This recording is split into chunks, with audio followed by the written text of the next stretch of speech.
31 अक्टूबर 1984 की सुबह दिल्ली में हल्की धुंध छाई हुई थी। एक सफदरजंग रोड पे पीएम का घर था। घड़ी में 9:10 के आसपास का समय था। इंदिरा गांधी, इंडिया की पहली फीमेल पीएम, अपनी हिम्मत और स्ट्रॉन्ग पर्सनैलिटी के लिए पहचानी जाती थीं और लोग उन्हें आयरन लेडी कहते थे।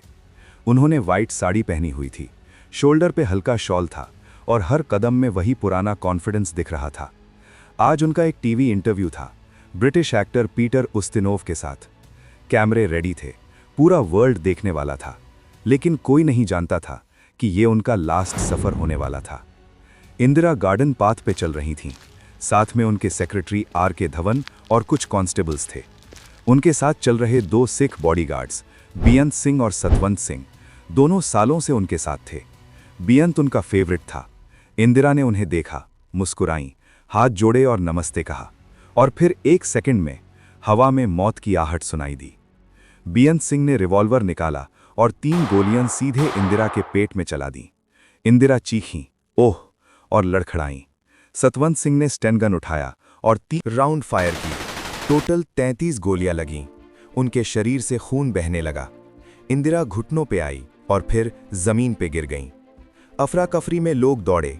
बेअंत ने अपना गन फेंका और बोला, मुझे जो करना था कर दिया, अब तुम जो चाहो करो। 6 मिनट में बॉर्डर पुलिस ने बेअंत को मार दिया। सतवंत को इंजर्ड पकड़ा गया। इंदिरा को तुरंत एम्स ले गए।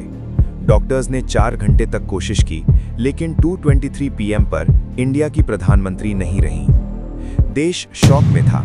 रेडियो पर न्यूज़ स्प्रेड हुई, लोग सड़कों पर निकल आए। सवाल एक ही था, क्यों? अपने ही बॉडीगार्ड्स ने इंदिरा को क्यों मारा? क्या ये सिर्फ रिवेंज था या कोई गहरी कहानी थी?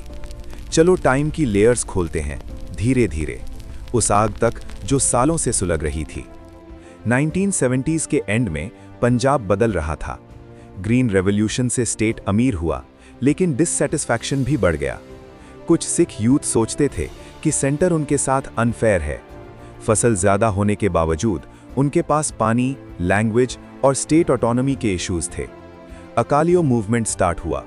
सबसे लाउड वॉइस थी जर्नैल सिंह भिंद्रावाले की, जो कहता था सिख्स का इंसल्ट हो रहा है, हमारे रिलीजन को खतरा है, हम खालिस्तान चाहते हैं। भिंद्रावाले ने गोल्डन टेम्पल में शरण ली और वहां वेपन स्टॉक किए। रोजाना वायलेंस होता था, पुलिस अटैक्स होते थे, रॉबरीज और किलिंग्स भी। पंजाब में टेरर का माहौल था। भिंद्रावाले को अरेस्ट किया गया, लेकिन एविडेंस न होने की वजह से रिलीज हो गया और वो पहले से स्ट्रांग हो गया। टेम्पल अब एक आर्मरी बन चुका था। इंदिरा दिल्ली से देख रही थी। इंडिया की यूनिटी के लिए उन्होंने हमेशा फाइट किया। 1971 में बांग्लादेश बनवाया, इमरजेंसी के दौरान अपनी पावर बचाई, लेकिन ये चैलेंज नया था। अकालियों से टॉक्स फेल हो गए। इंटेलिजेंस वार्निंग्स आईं, अगर अब नहीं रोका तो पंजाब अलग हो सकता था। मीटिंग्स और कंसल्टेशंस के बाद 25 मई 1984 को डिसीजन लिया गया। 1 जून 1984 को ऑपरेशन ब्लू स्टार शुरू हुआ। ने अमृतसर को सराउंड किया। टैंक्स, गन्स और कमांडोज रेडी थे। थाउजेंड्स ऑफ पिलग्रिम्स टेंपल में थे। पीएम ने स्ट्रिक्ट ऑर्डर दिया, हरमंदिर साहिब को कोई नुकसान नहीं होना चाहिए। लेकिन वॉर में कंट्रोल मुश्किल था। 3 जून को कर्फ्यू लगाया गया। 4 जून से शेलिंग हुई। 5 जून की रात हैवी अटैक हुआ। 6 जून को भिंद्रावाले को मार दिया गया। ये फाइटिंग 3 दिन तक चली। रिजल्ट्स ब्रूटल थे।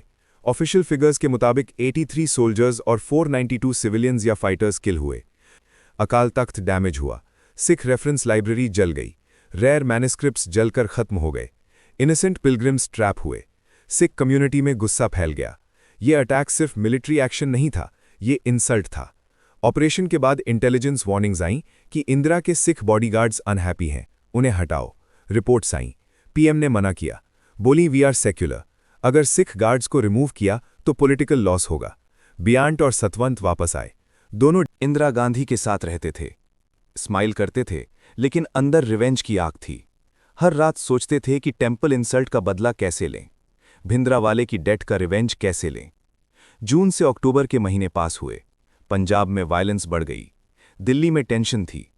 फिर वो मॉर्निंग, 31 अक्टूबर, इंदिरा निकलती हैं। बेअंत और सतवंत उनके साथ चल रहे थे। सब नॉर्मल लग रहा था, पर सेकंड्स में हिस्ट्री चेंज हुई। आफ्टरमैथ में सिख टारगेटेड दंगे शुरू हुए। दिल्ली में थाउजेंड्स मारे गए, घर जल गए, विमेन और चिल्ड्रन सफ़र हुए। ऑफिशियल फिगर्स बताते हैं कि 3000 प्लस मरे। एक और ट्रेजेडी, एक और वूंड। तो क्यों मारी गई इंदिरा गांधी को? कंट्री की यूनिटी बचाने के लिए टफ डिसीजन लिया गया। जब पावर, रिलीजन और नेशन कोलाइड करते हैं, इंसान क्रश हो जाता है। एक डिसीजन की कॉस्ट, पीएम की जान, थाउजेंड्स की जिंदगी और नेशन का ट्रस्ट। इंदिरा गईं, पर उनकी डेथ अभी भी सवाल उठाती है, क्या वायलेंस कभी यूनिटी ला सकता है? क्या रिवेंज पीस दे सकता है? वो 33 गोलियां अभी भी एको कर रही हैं, शायद हमेशा करेंगी। ये याद दिलाती हैं कि हिस्ट्री की बड़ी ट्रेजेडीज अक्सर अच्छे इंटेंशन से शुरू होती हैं, लेकिन गलत डिसीजन पर खत्म होती हैं।